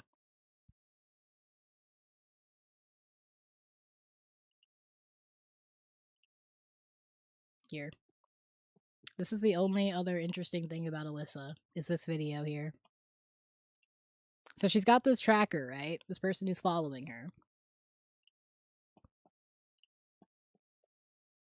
Fast forward a little bit here. Maybe she overheard him call them. The dogs are not, like, there. Like, the dogs are not there. There's an article about it. Hold on, we can take a look at the article. But here's the video. So she's being followed by this guy, right? And he's gonna ask her about, like, what she's gonna do when she gets elected. And she doesn't want to answer the question. Don't always just say, I mean, because it seems that, Sorry, this is Mr. Bishop's tracker. Will you join the Medicare for All caucus if you get elected? So you know who it is. Oh, okay.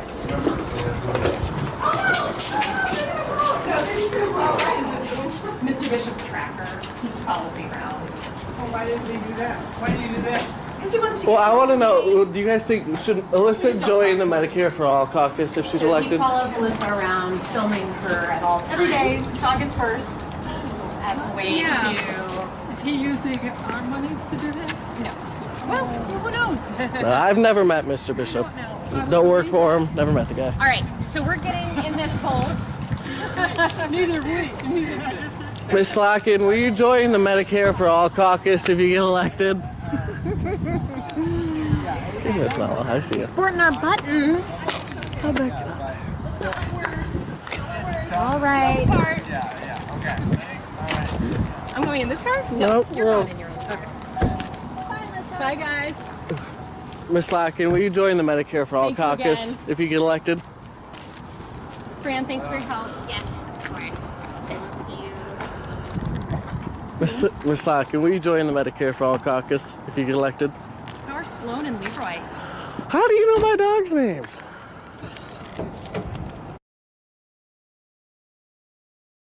The fragile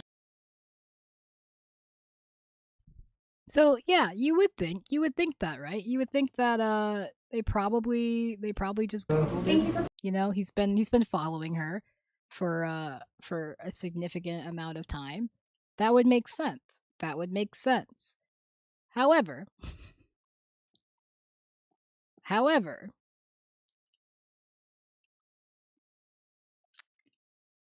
so when Slacken spooked her tracker, how did she learn the name of his dogs?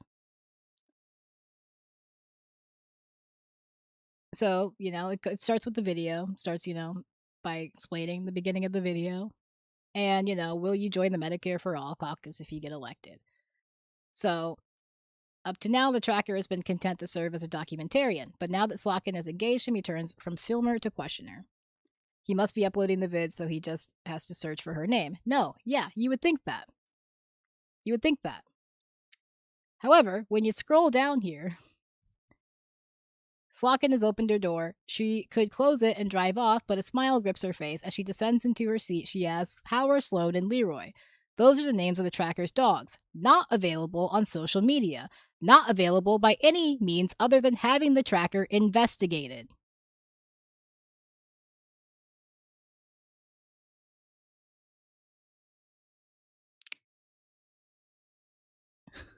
Now, I get it.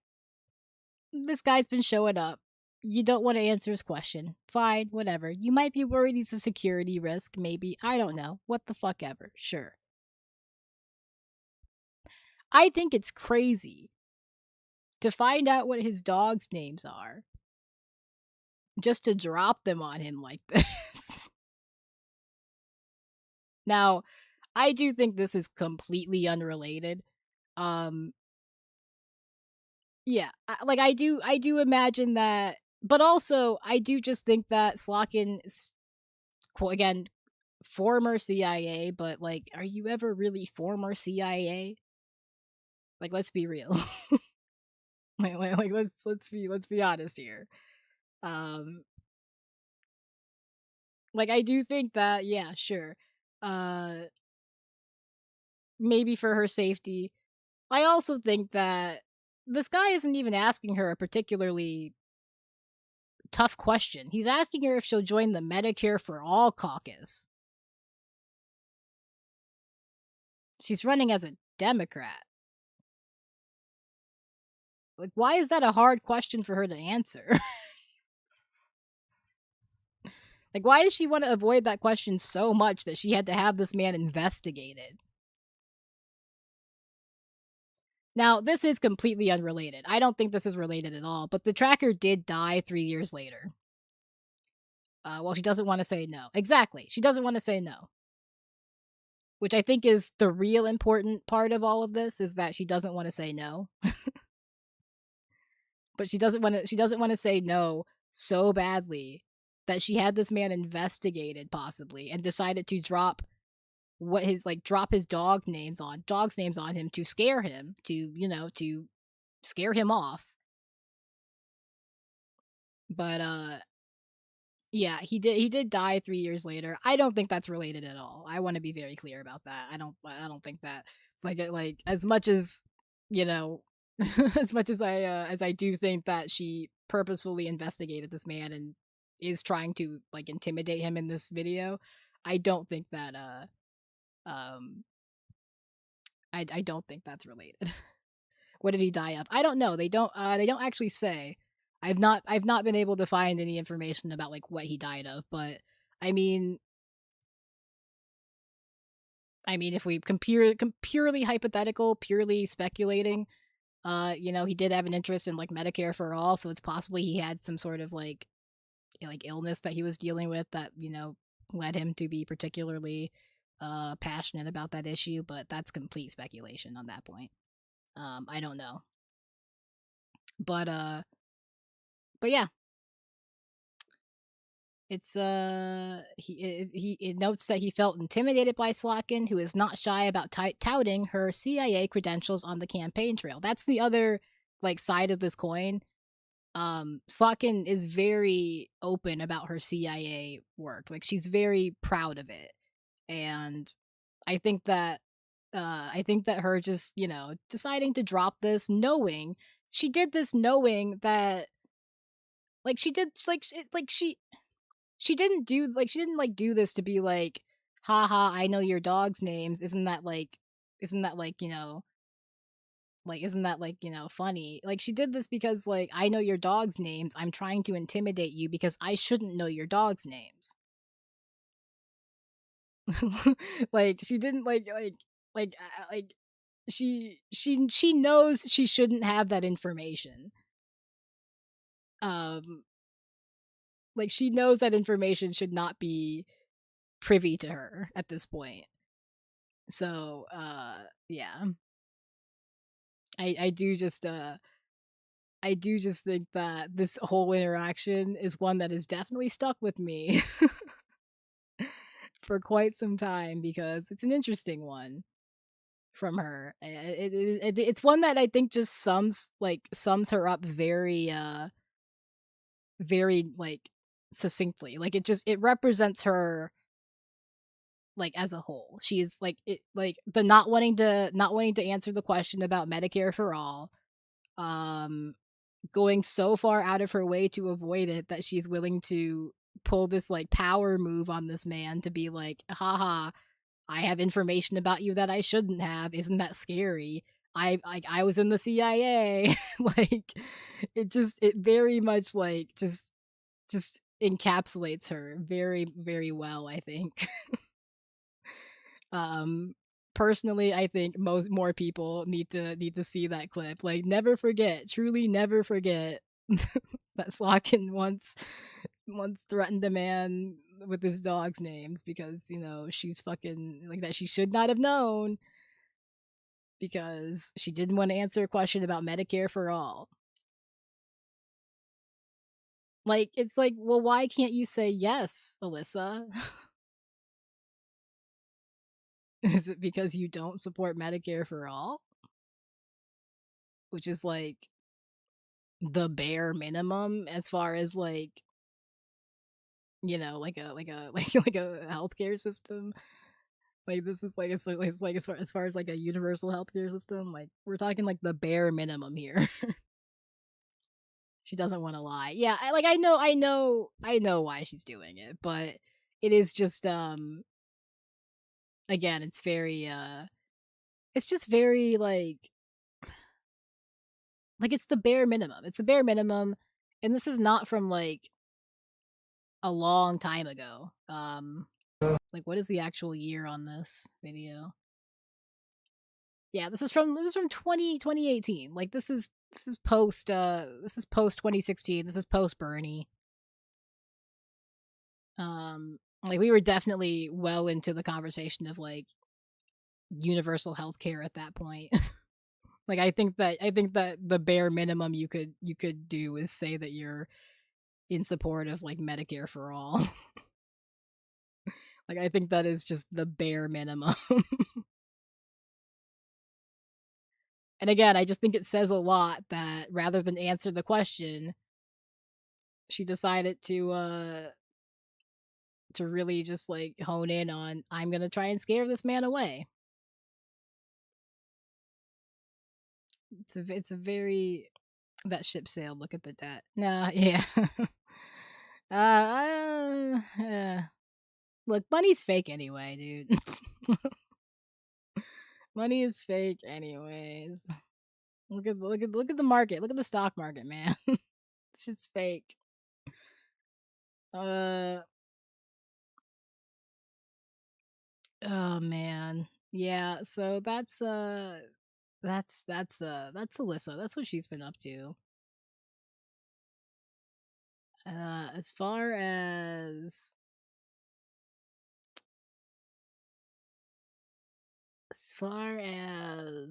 oh, and then fucking like also, APAC tracker. That's a big number. That's a big number, Alyssa.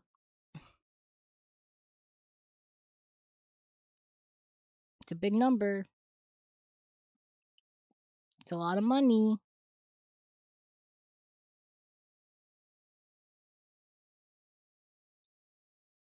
I can't stand Alyssa. Cannot stand her. Cannot stand her.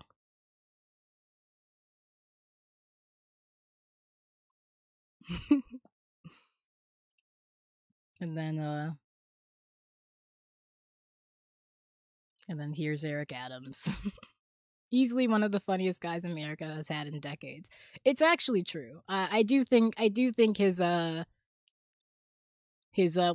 paraphernalia, his like drug paraphernalia video is one of my favorite videos ever. Like it is possibly top tier comedy as far as like internet videos go. She is former intelligence. Yeah. Yeah. Yeah.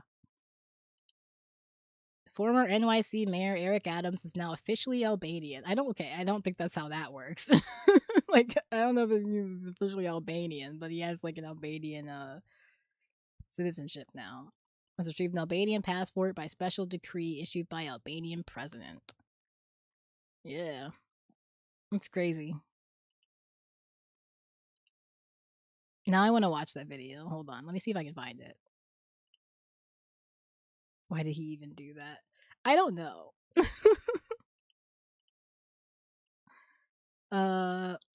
It's so funny though. It's so funny.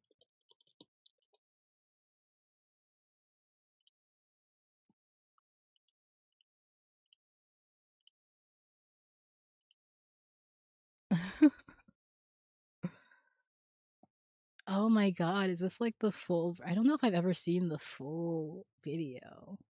This is like 4 minutes long. Wait.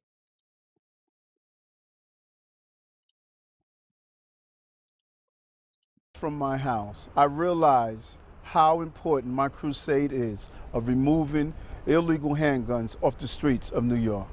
Hi, I'm New York State Senator Eric Adams, and for 22 years I wore a bulletproof vest and stood on the street corners and protected children and families in the city of New York.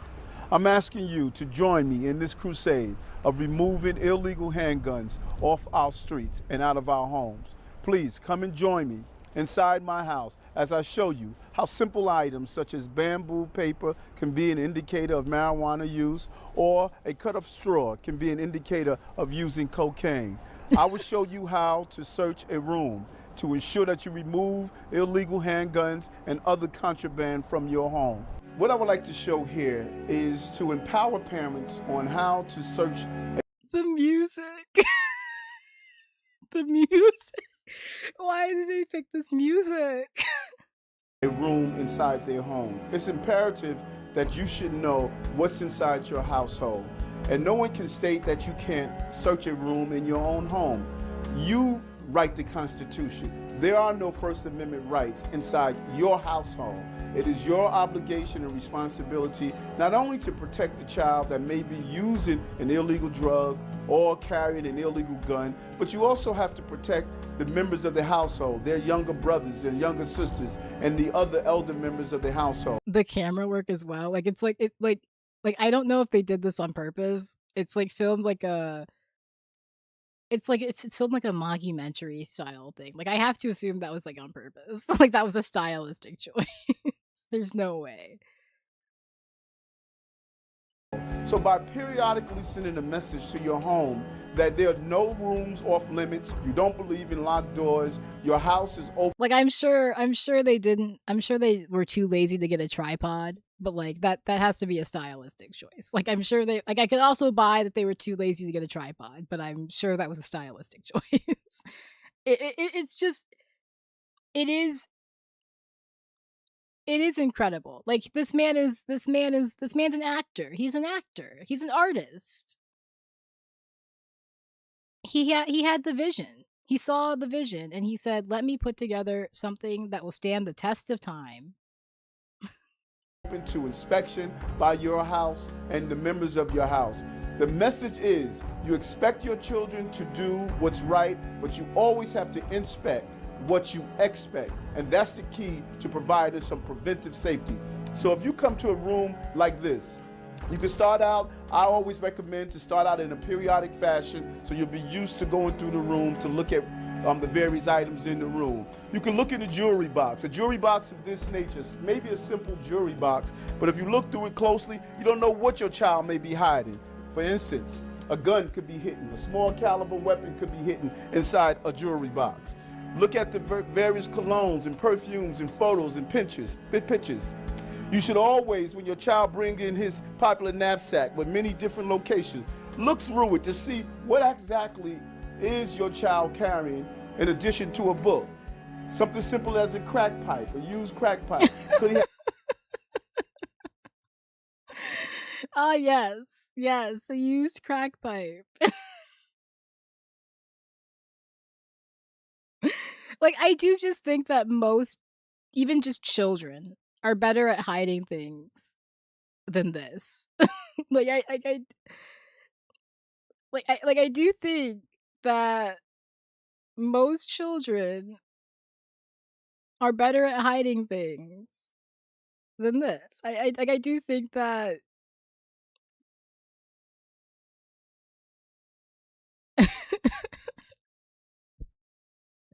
Like, it's just so funny. I can't, like. This man was mayor.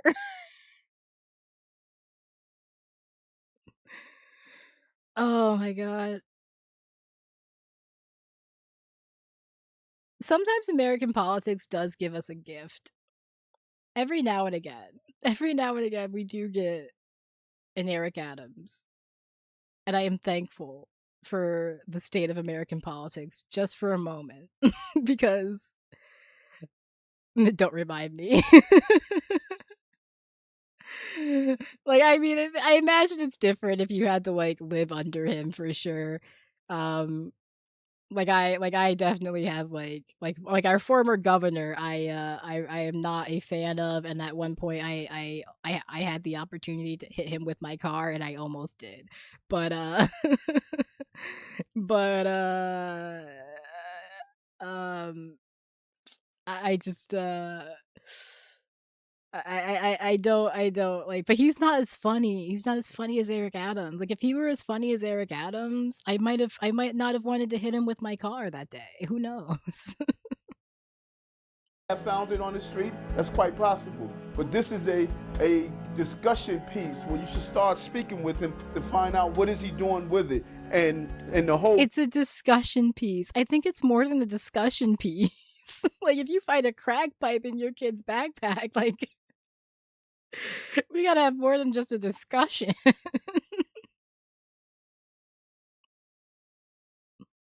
Like, what do you mean it's discussion piece? use of drugs. This invokes conversations. Look at picture frames and behind them, cameras. Try to determine what's taking place. Behind a picture frame, you can find bullets. What does that mean to find bullets? Does it mean your child is carrying a gun? No. Where there's smoke, there's possible fire. Where there's a bullet, there's possibly a gun. You should engage in the conversation and find out what are they doing with the item, and this empowers the parents. Look at all the items inside the room and feel around and see what's the possibility. Something simple as a baby doll. Could be just a baby doll, but also it could be a place where you can secrete or hide drugs. Run your hands over the pillows and see if you feel. I'm sorry. It's almost over. The agony is almost over, I promise. Feel anything that's unusual, like a pillow like this where the button is a perfect invitation to hide something. And I felt something bumpy. I would reach in, see what it is. This one could be hidden inside a pillow, a gun. Maybe something that you'll think that can't be hidden there, but it can. And what happens not only when the person who is carrying this illegal gun is in possession of it, but also a child that comes into the room and plays on the bed, they find this gun. Let me tell you what a child would do. A child would take this gun, and because the trigger pull is so hard, they normally take the gun and they point it in their direction to pull down on it. So I don't think I've ever seen this part of this video. What the fuck is he doing? said they will shoot themselves. So many gun accidents take place merely because a child discovers a gun in the room and believes it's a toy and they play with the gun. Just look and see what. Like, he's not wrong. It's just the like. I just like even it's like a tongue in cheek like we're like making fun of ourselves kind of thing. It's just so like even as like a satire of like an actual PSA. It's just so like it's just so fucking ridiculous. What's inside your bookcases? It could be more than just books. Perfect place to hide cocaine or other illegal substance inside the room. My message to you. Like, that's so much cocaine. How the fuck did your kid get that much cocaine? You have an obligation to protect your home.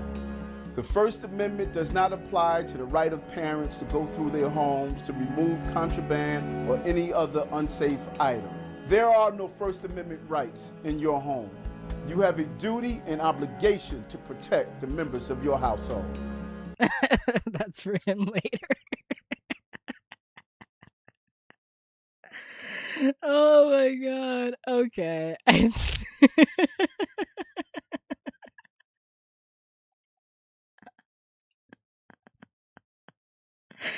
I can't. Michigan doesn't have any like fun figures like that, man. We've got boring people like Alyssa Slotkin, bro. No rights. There are no rights in your home. The First Amendment does not exist in your home. I like the idea that like the Constitution stops applying once you enter someone's home. Like it just becomes a lawless land. Like you can like in that reality you could like murder somebody, but it's like, oh no, it happened inside my house. I'm scot free. Like you can't prosecute me. Oh my god. All right. I gotta I gotta go. I gotta go. I gotta eat dinner. I haven't eaten dinner yet. Oh man, that's oh man. Qualified immunity. What the fuck? We are so okay. I American politics, man. We sometimes it gives us a banger. Sometimes it gives us a banger. And Eric Adams not the post, not he made a post too. Honored to accept honorary Albanian citizenship, not just as a personal distinction, but as a reflection of the deep and lasting bond between New York City and the Albanian people.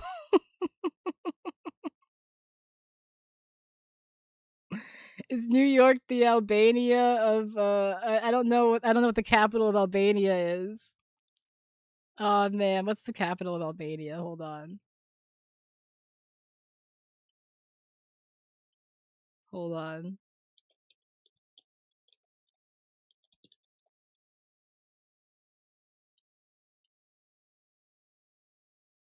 I don't even know how to say that. What is that?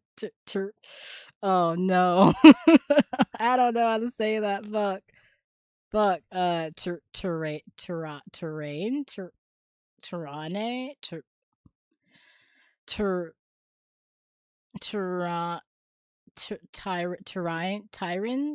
Tyrant. I don't know what the two dots over the E means. Oh my god. But New York is the that of America. Yeah, there we go. I like we need like the compilation of him saying like enter city is the New York is the enter city of America. All right. I'm going to sleep now.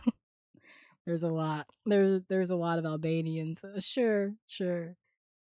Uh, oh man. Awesome. That's awesome. That's awesome. All right, I gotta go. Have a good night. I will see you guys Sunday. No idea what we'll be talking about. We'll see what's going on. But I gotta dip. All right. Peace, and I will catch you all later. Goodbye.